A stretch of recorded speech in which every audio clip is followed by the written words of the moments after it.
What's up? So today I'm making a video about my favorite UFC press conferences of all time in no specific order. These are just randomly some press conferences I like watching back and I think they're really funny. So yeah, let's get right into it. So starting off with UFC 235, this is one of my personal favorites. I'm a fan of Ben Askren's personality. I think he's pretty funny. And in his UFC debut, he had a nice back and forth with Dana and Usman. And even before the press conference start, him and Usman got in each other's face. Me and Marty sit next to each other? Marty, do you know me? Yes. Yeah. How you know me? I know you because we used to hang out. We used to hang out at the training center. Be quiet. Okay. It was also pretty crazy seeing Kamaru Usman pre-champ here, just predicting his fight and his win over Tyron Woodley.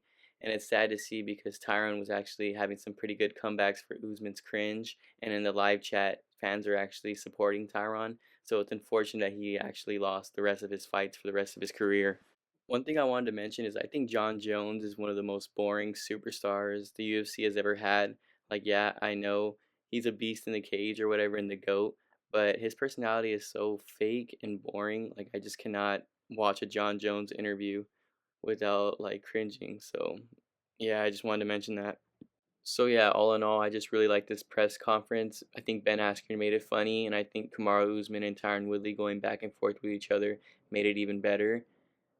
Jon Jones sucks. The crowd making fun of Anthony Smith was pretty funny too. So moving on to UFC 268, it was a banger card. We had Thug Rose, Justin Gaethje, Michael Chandler, who were all exciting fighters, but they stank it up on the mic. They were so boring this press conference, giving your most generic fighter answers. But thank God for Kamaru Usman and Colby Covington because they stole the show, especially Colby Covington.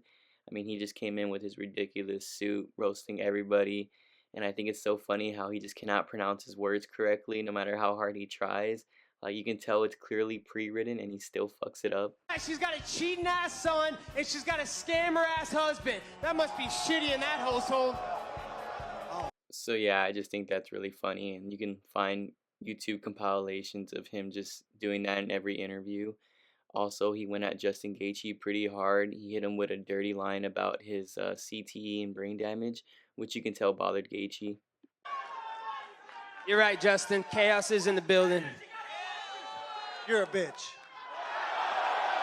Hey, man, you don't have any brain cells left, man. You should Nothing probably but a stop bitch. talking, Shut man. the You sound fuck so up. illiterate over there. Shut the fuck up. No brain cells talking about people's family. All right, I'm going to take two more questions.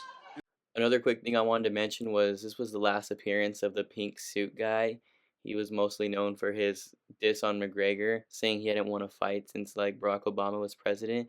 But Colby kind of ended him here, and we never saw him after this press conference. So I thought that was kind of funny.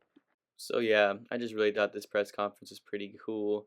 A lot of cool moments between the fighters, like Whaley hugging Colby and telling him that he was handsome. Justin Gaethje, Colby back and forth, and it was just a good press conference. Moving on to UFC 205, we have our first Conor appearance, him and Eddie in Madison Square Garden.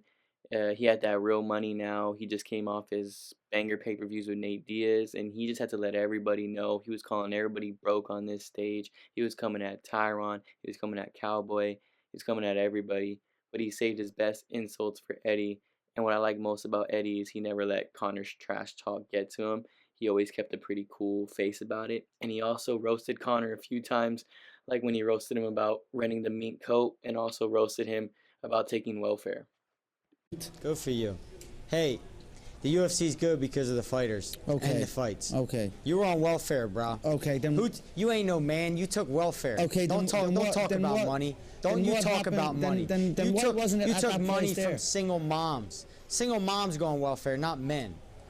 You don't talk about money, all right? Keep your mouth shut when it talks about money. The last thing I wanted to mention about this press conference was just probably the most iconic or most quotable moments in UFC press conference history, which is... Who the fuck is that guy?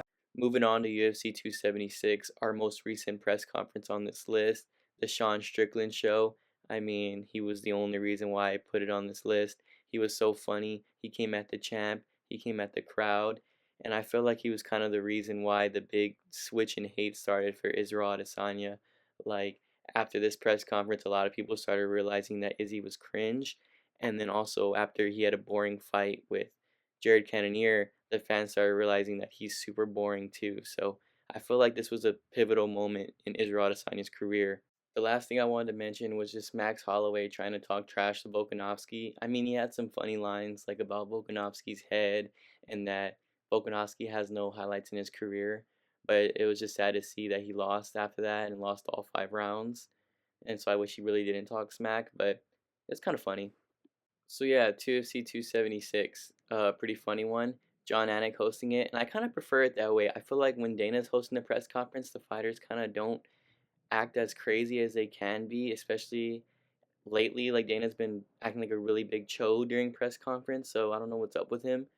But John Anik, he's kind of more, well, soft spoken and not so aggressive. So I feel like the fighters start acting like Sean Strickland, getting up out of their seats, going crazy. So vote for more John Anik at press conferences. Moving on to our last press conference on this list, UFC 214, the summer kickoff or just the actual press conference. Anyone doesn't matter. DC versus John Jones is hilarious. No matter what press conference they're in, they have so many legendary lines for each other. Justin Gaethje and Michael Johnson. This back and forth is so funny. Like, it's not good. It's just funny how dumb they both are trying to talk trash to each other. Kevin Lee and Michael Chiesa going back and forth. Chiesa trying to run up on Kevin Lee and still getting popped in the face. But poor DC, man, you can really tell all the boos and the crowd supporting Jones still after everything was really getting to him. My favorite line in this press conference being, even though I talked a lot of trash about John Jones in press conferences, this line is actually really funny. Some of my kids, so I smacked him in the face with a water bottle. Oh, yeah, you threw a water bottle at me. Nigga. Yeah, you threw a water. Yeah. You know what you are. Now you're calling me an Let M-bomb? me tell you what happened. Real cool. He said, John Jones talks like the whitest dude ever. It's hilarious. But yeah, that's all I got. Those are some of my best UFC press conferences of all time. Yeah, they're kind of all from the most recent era. I'm kind of a casual fan. Fight me in the comments. I don't really care. But yeah, have a good one.